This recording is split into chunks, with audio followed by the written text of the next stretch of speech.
Primeiro aqui, senhor presidente, dizer da nossa tranquilidade, ou até poderíamos falar da nossa firmeza, meu caro senador Aníbal, no que diz respeito à história que foi consolidada ao longo desses, poderíamos já falar já dos 10 anos dessa experiência de gestão no Brasil. 8 anos com o presidente Luiz Inácio Lula da Silva e esses quase 2 anos com a participação da presidenta Dilma Rousseff. Um projeto que ousou consolidar no Brasil políticas públicas, um projeto que ousou incluir cidadãos e cidadãs, independente inclusive da sua localização geográfica nesse país, um projeto que ousou eliminar as distâncias, aproximar cada vez mais a população e criar as condições para que o país pudesse crescer, desenvolver e, principalmente, repartir as riquezas, distribuir o resultado desse esforço monumental. Alguns até falam que a fase da presidência sob o comando de Luiz Inácio Lula da Silva foi uma fase sem tempestades. Não é verdade. Enfrentamos ali várias crises econômicas. Ainda sob a gestão de Lula, enfrentamos o início desta crise econômica mundial. E me refiro a esta crise econômica mundial que se estabeleceu a partir de 2008. Portanto, no período que poderíamos chamar, talvez o período mais crítico de qualquer governo, meu caro senador Paulo Paim, na etapa já caminhando para o fechamento do 2º mandato de Luiz Inácio Lula da Silva. Teve coragem o presidente de mexer, de tocar na economia, fazendo a desoneração, mexendo de forma muito enfática na questão principalmente da produção industrial, buscando resolver o problema do consumo, para superar os problemas que enfrentávamos do ponto de vista da exportação. Naquele momento, os mercados e os principais mercados, o mercado europeu, o mercado americano e até o mercado chinês, maior comprador das nossas mercadorias, todos esses mercados passavam por abalos, como muitos deles ainda enfrentam efetivas dificuldades. Sobre o presidente da República, Luiz Inácio Lula da Silva, tratar essa questão, mas priorizar o atendimento à população, priorizar o investimento local, ampliando, meu caro Aníbal, as políticas sociais no campo, com aumento dos recursos para a agricultura. Foi na gestão de Luiz Inácio Lula da Silva que nós saltamos de 2 bilhões e 200 milhões de reais na agricultura familiar, meu caro senador Arcigo Gás, para mais de 16 bilhões de investimento nessa área.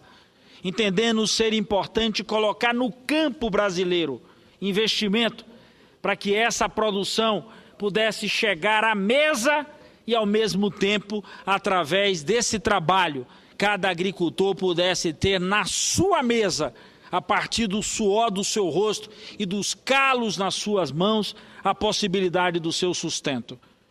Portanto, foi na gestão de Luiz Inácio Lula da Silva que nós aprofundamos a política de capilarização da pesquisa, do ensino, do conhecimento, da oportunidade, com as escolas técnicas, com as universidades e com os centros de pesquisas.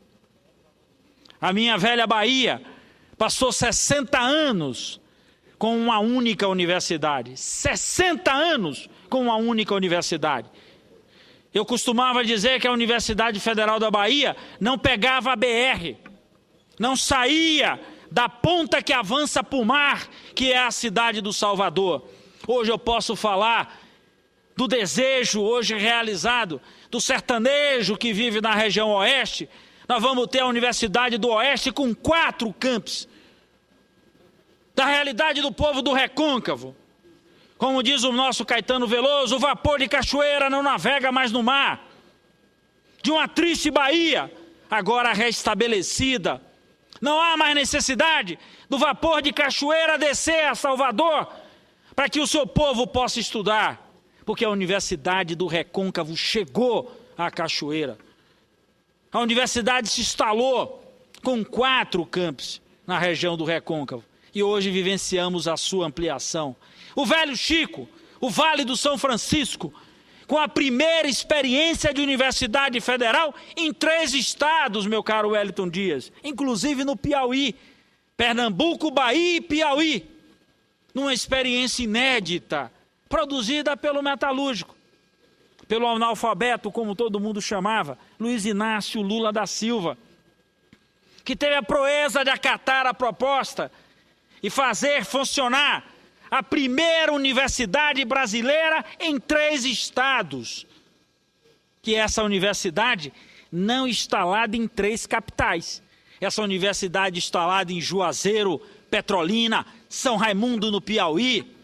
É essa universidade que continua se expandindo, aproveitando o leito do São Francisco, chegando a Paulo Afonso, estabelecendo os seus tentáculos, esticando as suas tendas, instalando a sua barraca em outras praças. Fruto da ousadia de um presidente que pôde dizer e fazer política para atender a essa população. Falo de um período de dificuldades em que o presidente teve coragem de dizer por que o povo brasileiro não pode comer 3 vezes por dia. E muita gente chamava da assistencialismo, chamava da política de atração dessas pessoas. E me refiro ao Bolsa Família, que foi capaz, inclusive, de alimentar milhões e milhões de brasileiros, mas estimular principalmente o comércio local. Foi exatamente através dessa política que nós tivemos a oportunidade de ver a atividade comercial no varejo graçar, crescer em diversas cidades e nos bairros das grandes cidades, permitindo geração de trabalho, permitindo renda, permitindo acesso a outro tipo de bens. É exatamente nesse novo quadrante da história que a gente viu a classe C migrar para outra classe. A gente viu a população se movimentar. Quando na história do Brasil, Paulo Paim, a gente viu essa estrutura da pirâmide sofrer alguma movimentação? O que nós assistimos ao longo dos anos era cada vez mais a concentração de recursos no pico, a miséria e as dificuldades na base da pirâmide. O que nós assistimos foi uma pirâmide ser transformada. Isso significa coragem, decisão, atitude, mexer nesses pilares. De certa forma, isso incomoda. Foi na gestão do Lula que a gente assistiu uma verdadeira reformulação na política externa desse país. A coragem de falar para fora, a altivez de falar com o mercado. Tratar olhando olhos nos olhos e não de cabeça baixa o Fundo Monetário Internacional. Sem nenhuma arrogância, mas sem nenhuma dependência, sem nenhum temor e muito menos com obediência servil. Foi no governo Lula, que não falava a língua dos homens, mas falava a língua do povo brasileiro. Foi no governo Lula que nós tratamos de uma nova política de relações exteriores. Botando o dedo na ferida, discutindo na ONU, sendo capaz, inclusive, de intermediar, se colocando na condição de poder intermediar conflitos políticos do mundo afora. Ousando, ainda que contra gosto, por parte de muitos, tendo a capacidade de ajudar os nossos irmãos na África, meu caro Paulo Paim. A possibilidade de fazer levar a grande experiência da Embrapa para se instalar pelo mundo afora. Para dizer, os nossos irmãos africanos podem receber dessa nação ajuda, ampliando a nossa capacidade de solidariedade internacional. Foi nessa gestão que nós botamos o dedo na ferida e falamos com altivez sobre padrões tecnológicos no mundo afora. Quando isso? Eu participei a semana passada, Paulo Paim, de uma conferência, que a última foi em 1988. De lá para cá, todas as suas reuniões, o Brasil não tinha nenhuma participação, enquanto nação, nem na propositura, nem muito menos se firmando quanto uma nação que desenvolve, que tem capacidade do debate. Me refiro, inclusive, à área central desse mundo hoje, que é a área da informação e da comunicação. Falando, inclusive, como em nenhum outro lugar. Nada mais avançado do que no Brasil, no que diz respeito à liberdade, nas relações com todos esses organismos, e ao mesmo tempo a liberdade na internet, a possibilidade de um funcionamento nas redes sociais. Foi o Brasil que apresentou isso agora. Falo de uma nação que modificou completamente a sua forma de se relacionar com todos esses parceiros aí afora. O Brasil deixou de ser um celeiro de desovas. Aqui éramos acostumados a receber só a borra, aquilo que sobrava do padrão tecnológico, aplicado aqui depois, que lá fora todas as coisas novas eram saboreadas. Mudamos essa lógica, mudamos essa regra. Enfrentamos com uma verdadeira altivez do ponto de vista das defesas dos nossos interesses, a maior crise econômica. A crise econômica que sacode o velho mundo, a Europa, e que balançou as estruturas dos que ainda se julgavam donos do mundo. Mas essa nação enfrentou essa crise econômica dialogando com esses dois mercados, tendo a condição de falar para eles e tendo a condição, inclusive, de enfrentar esse momento preocupado em atender principalmente a demanda do povo brasileiro. Então é essa história que nós estamos falando. É essa história que querem manchar. É essa história que querem atacar. É essa história que alguns tentam mudar o seu curso. E aí, por ausência de proposta, e até por falta de condições de fazer esse combate do ponto de vista qualitativo, o combate do ponto de vista de projeto, usam os argumentos dos ataques, a leviandade, usam adjetivos, sacam das suas armas mais baixas para tentar atingir as pessoas com um objetivo muito claro, de atacar as instituições, de destruir os pilares de um projeto, de consolidar uma tentativa de destruição de algo que foi, ao longo dos anos, se construindo com políticas públicas. O ataque leviano, a permanente utilização sempre de adjetivos e de ações negativas, buscando pegar as pessoas, mas sempre associando as pessoas a um eixo. Essa é a grande proeza do Luiz Inácio Lula da Silva. Atuou enquanto indivíduo, atuou enquanto pessoa, mas construiu um projeto extremamente coletivo e amplo. Alguns tentam tirá-lo dessa história. Alguns tentam agora manchar a sua biografia para exatamente utilizar no passo seguinte essa mancha para tentar estabelecer uma outra relação com aquilo mais importante que o nosso querido Luiz Inácio Lula da Silva conseguiu construir nesse país, que é possível se governar para a maioria, é possível se governar para a nação, é possível governar olhando o povo. Alguns tentam destruir isso. Os ataques hoje pessoais, eles têm um endereço muito claro, de tentar manchar a história de um partido que foi construído ao longo de toda uma trajetória. É verdade que Lula não construiu isso sozinho, mas é verdade que ele teve a capacidade de liderar um processo, teve a capacidade de conduzir. E essa é a história de um líder. E é importante lembrar que essa história terá a condição de continuar a ser contada. E esse projeto terá a condição de continuar sendo executado, porque nós temos a certeza de que essa instituição consolidada ao longo de todos esses anos, essa instituição não sofrerá a partir desses ataques rebaixados que tentam fazer. Esse é o debate que nós precisaríamos entrar aqui. Que tipo de debate querem fazer? Querem discutir o projeto para 2014? Apresentem propostas.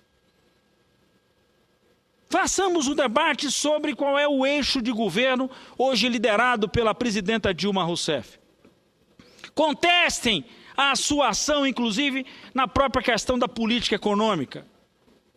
Ataquem a sua proposta no que diz respeito ao todo um plano de desenvolvimento e ação social. Não fazem isso.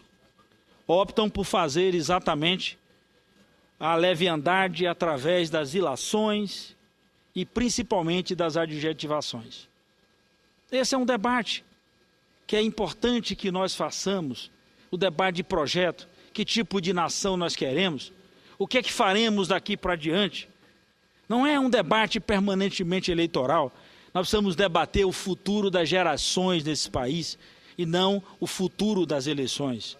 Nós precisamos debater nesse país o que é que nós teremos daqui para frente, quais são os passos que devem ser alcançados.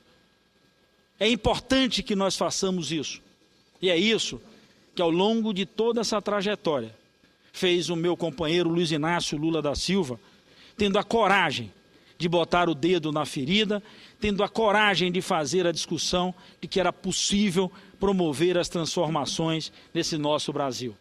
Alguns até achavam impossível. Basta a gente lembrar que num dado momento da disputa eleitoral, alguns até já falavam em deixar a nação. Outros diziam que nós não teríamos a menor condição de governar esse país. Então, portanto, nesse momento, o debate que nós queremos fazer é um debate de projeto para esse país. É o que faz hoje a presidenta Dilma. Ontem na França, hoje na Rússia. Ontem, ou anteontem, na ONU. Meu caro tendo a líder, oportunidade de falar no principal fórum, vou dar parte, senador Jorge Viana, da Organização das Nações Unidas. Falando não como país subserviente, falando não com medo, falando não com arrogância, mas falando com firmeza, com conteúdo, falando a partir daquilo que verdadeiramente tivemos capacidade de fazer. É esse momento que o Brasil vive. Vivemos um momento de dificuldades, claro que vivemos. Afinal de contas, não somos uma ilha. Há toda uma relação estabelecida com o que acontece no mundo. É natural que parte dessa crise também se estabeleça aqui.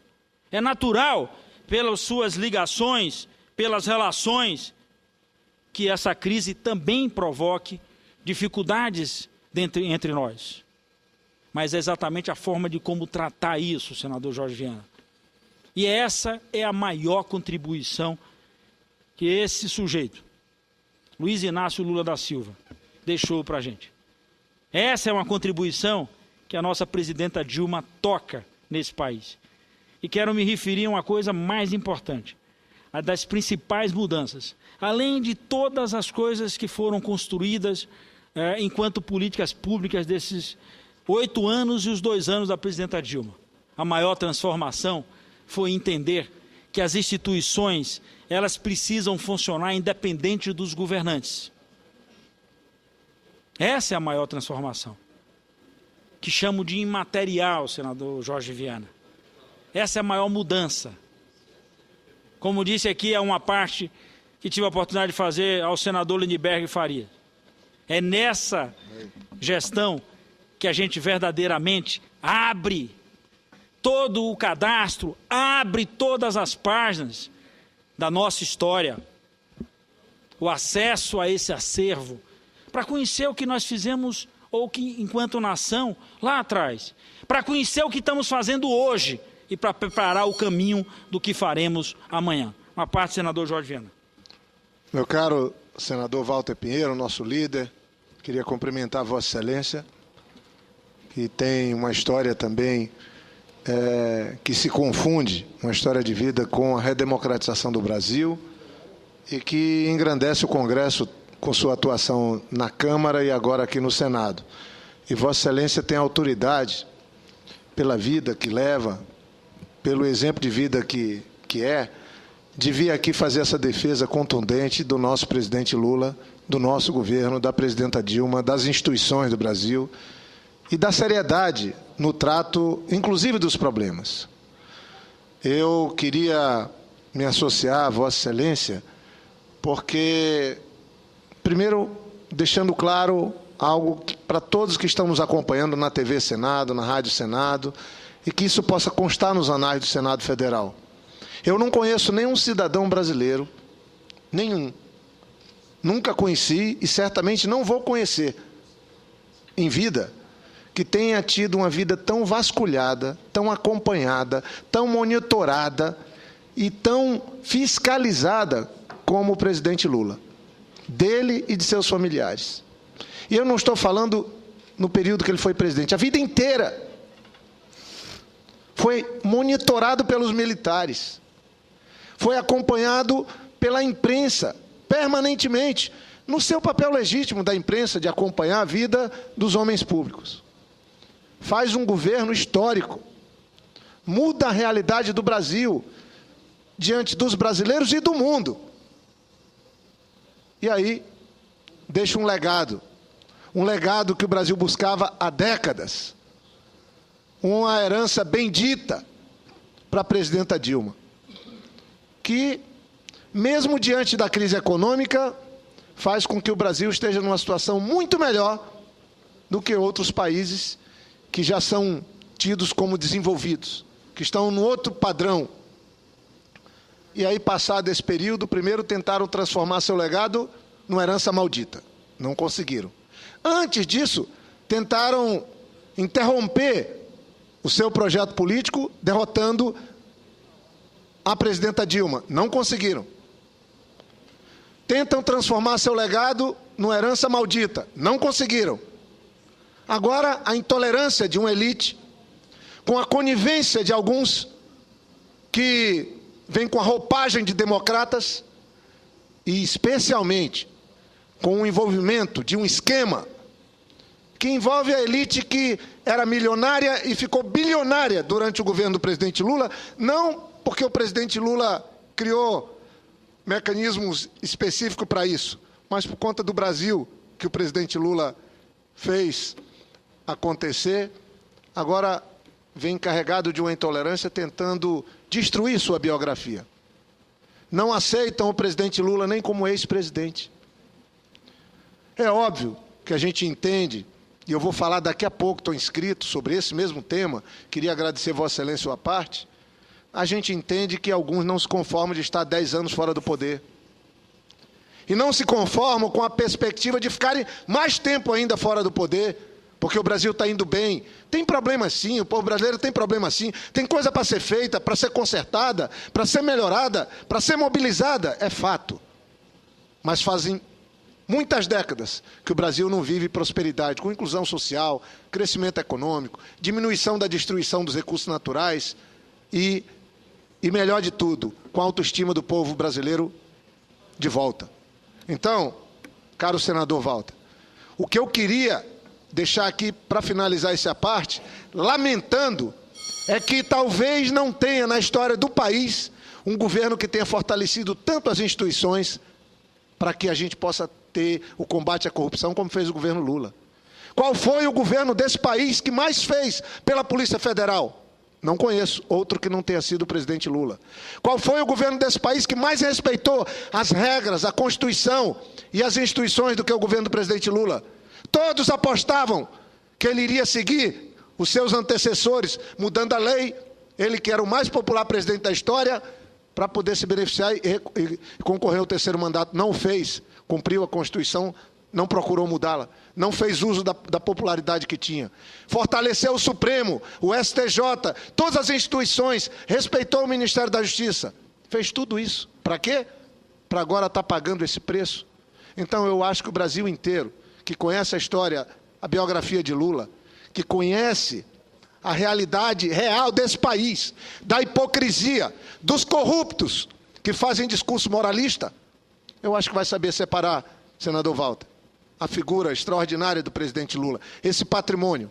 E fico feliz de ver a presidenta Dilma, que deixou descontente alguns que achavam que, elogiando o governo dela, dando apoio a ela, estariam diminuindo o Lula. Ela também está fazendo um processo pedagógico. Nunca antes nesse país teve alguém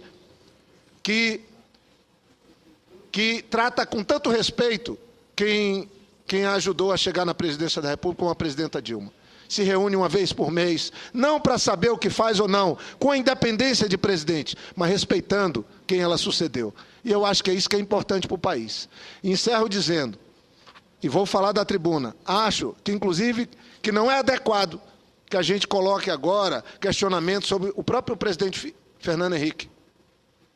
Tem que ser tratado com respeito. É um ex-presidente, deu a sua contribuição, porque não pode ter dois pesos, duas medidas.